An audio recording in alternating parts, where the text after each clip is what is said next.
সমগ্ৰ ৰাজ্যবাসীক জনাইছোঁ আজি ৰাতিপুৱাৰ প্ৰথমটো ব্ৰেকিং নিউজ ডাগৰ খবৰ। এটি খুবেই গুৰুত্বপূৰ্ণ খবৰ জনাইছোঁ সমগ্ৰ ৰাজ্যবাসীক। আজি হৈছে 20 জুলাই আৰু আজি দেশৰ দ্বিতীয়টো স্বাধীনতা আন্দোলন বুলি ঘোষণা কৰিছে সোনাম ৱাংচুকে।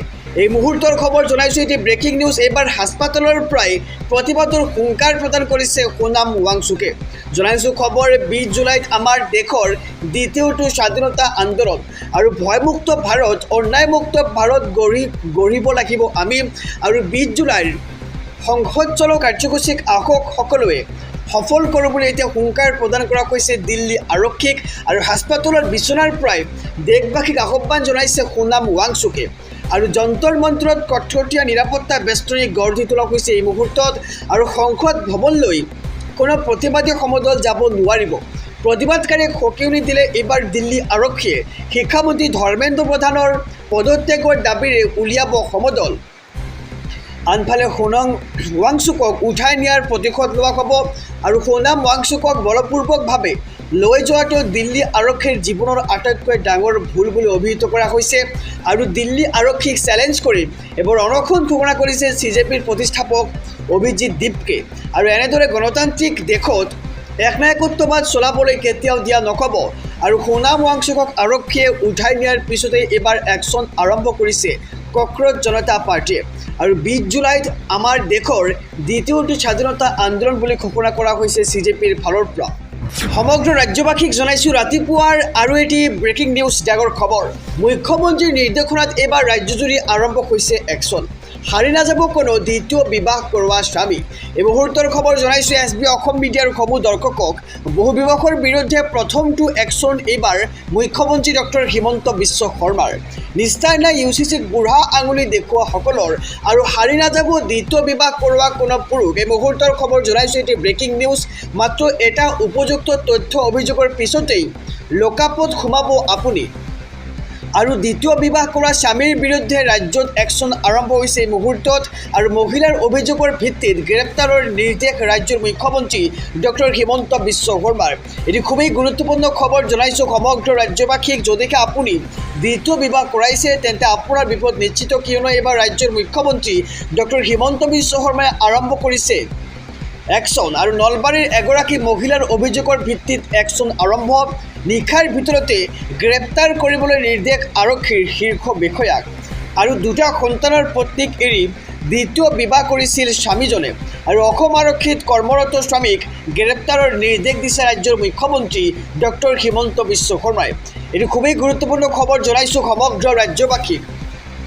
আৰু আৰক্ষীৰ ধমক দেখুৱাই পত্নীক নিৰ্যাতনৰ অভিযোগ উত্থাপন কৰা হৈছে স্বামীৰ বিৰুদ্ধে। আৰু মুখ্যমন্ত্ৰীক লিখিত অভিযোগৰ পিছতেই গ্ৰেপ্তাৰৰ নিৰ্দেশ মুখ্যমন্ত্ৰীগৰাকীৰ। আৰু বহু বিবাহৰ বিৰুদ্ধে প্ৰথমটো একশ্যন ৰাজ্যৰ মুখ্যমন্ত্ৰী ডক্টৰ হিমন্ত বিশ্ব শৰ্মাৰ। আৰু নিষ্ঠাই নাই UCCক বুঢ়া আঙুলি দেখুওৱাসকলৰ। আৰু আনফালে হাৰি নাযাব কোনো দ্বিতীয় বিবাহ কৰোৱা পুৰুষ। আৰু বিবাহৰ বিৰুদ্ধে প্ৰথমটো একশ্যন ৰাজ্যৰ মুখ্যমন্ত্ৰী ডক্টৰ হিমন্ত বিশ্ব শৰ্মাৰ। সমগ্ৰ ৰাজ্যবাসীক জনাইছোঁ আৰু এটি ব্ৰেকিং নিউজ ডাগৰ খবৰ। অভিযোগৰ 24 ঘণ্টা নহওঁতেই মুখ্যমন্ত্ৰীৰ একশ্যন দেখিবলৈ পোৱা গৈছে। দ্বিতীয় বিবাহ কৰি গ্ৰেপ্তাৰ আৰক্ষীৰ জোৱান হৰিদেৱ দাস। এই মুহূৰ্তৰ খবৰ জনাইছোঁ এটি ব্ৰেকিং নিউজ। কথা দি এইবাৰ কথা ৰাখিলে ৰাজ্যৰ মুখ্যমন্ত্ৰী ডক্টৰ হিমন্ত বিশ্ব শৰ্মাই। আৰু অভিযোগৰ 24 ঘণ্টা নহওঁতেই একশ্যন আৰম্ভ কৰিছে আৰক্ষীয়ে। দ্বিতীয় বিবাহ কৰি গ্ৰেপ্তাৰ আৰক্ষী জোৱান হৰিদেৱ দাস। আৰু স্বামীৰ দ্বিতীয় বিবাহক লৈ মুখ্যমন্ত্ৰীক অভিযোগ দিছিল প্ৰথমা পত্নীয়ে। আৰু হাউলিত অৱস্থিত 28 APBNত কৰ্মৰত আছিল হৰিদেৱ দাস। আৰু হৰিদেৱ দাসৰ ঘৰ মুকালমুৱাৰ নাৰুৱাত। আৰু মুখ্যমন্ত্ৰীৰ নিৰ্দেশনাত হৰিদেৱ দাসক গ্ৰেপ্তাৰ কৰে মুকালমুৱা আৰক্ষীয়ে। আৰু 2016 চনত হৰিদেৱ দাস আৰু প্ৰথমা পত্নী বিবাহপাশত আবদ্ধ হৈছিল বুলি এই মুহূৰ্তত খবৰ লাভ কৰা হৈছে। আৰু দুয়োৰে আছে 8 বছৰীয়া কন্যা সন্তান আৰু 5 বছৰীয়া এজন পুত্ৰ। আৰু 2021 চনৰ পৰা তেওঁলোকৰ সংসাৰত সংঘাতৰ সৃষ্টি হয়। আৰু তেতিয়াৰ পৰাই প্ৰথমা পত্নীয়ে দৌৰাখালৰ মাতৃগৃহত আশ্ৰয় লয়। আৰু 2024 চনৰ পৰা নলবাৰী আদালতত বিবাহ বিচ্ছেদৰ গোচৰ আছিল। আৰু কিন্তু বিবাহ বিচ্ছেদ নোহোৱাকৈয়ে অন্য যুৱতীৰ বিবাহত আবদ্ধ হৈছিল আৰক্ষী জোৱানজনে আৰু ইয়াৰ পিছতে ভুক্তভোগী মহিলাগৰাকীয়ে মুখ্যমন্ত্ৰীৰ ওচৰত অভিযোগ দিছিল আৰু অভিযোগৰ ভিত্তিত 24 ঘণ্টা নহওঁতেই একশ্যন আৰম্ভ কৰিছে ৰাজ্যৰ মুখ্যমন্ত্ৰীগৰাকী আৰু কথা ৰাখিলে এইবাৰ ৰাজ্যৰ মুখ্যমন্ত্ৰী ডক্টৰ হিমন্ত বিশ্ব শৰ্মাই। জনাইছোঁ মধ্যপ্ৰাচ্যৰ যুদ্ধক্ষেত্ৰৰ এটি ব্ৰেকিং নিউজ।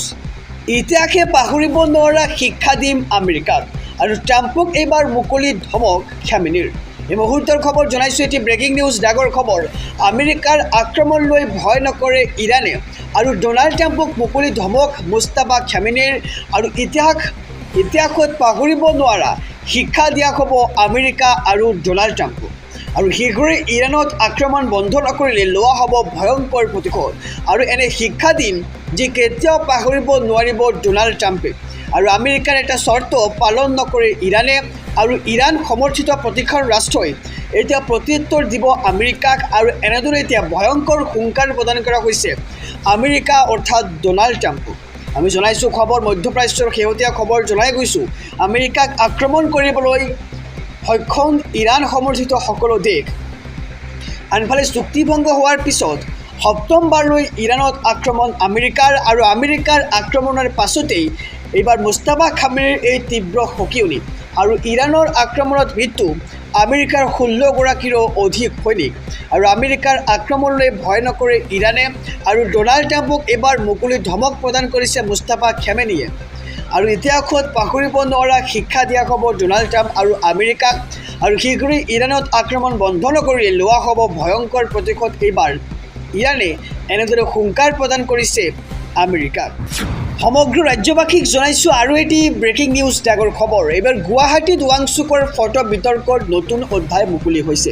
আমি জনাইছোঁ খবৰ, ৱাংচুকৰ ফটো অংকন কৰি আৰক্ষীৰ ৰক্ষত পৰিছিল 2 যুৱক আৰু ৱাংচুকৰ ফটো অংকন কৰি আৰক্ষীৰ ৰক্ষত পৰিছিল 2 যুৱক আৰু গুৱাহাটীত এই ফটো অংকন কৰিছে 2জন যুৱকে আৰু বশিষ্ঠ চাৰিআলিত অংকন কৰা বিজ্ঞানীজনৰ ফটো নাইকিয়া হ'ল নিশাই আৰু কোনোবাই মচি পেলালে এইবাৰ সোণাম ৱাংচুকৰ সেই ফটোখনো আৰু অন্ধকাৰৰ সুযোগ লৈ কোনোৱে মুচি পেলালে এইবাৰ ৱাংচুকৰ ফটো আৰু অন্ধকাৰৰ সুযোগ লৈ এইখন ফটো মুচি পেলালে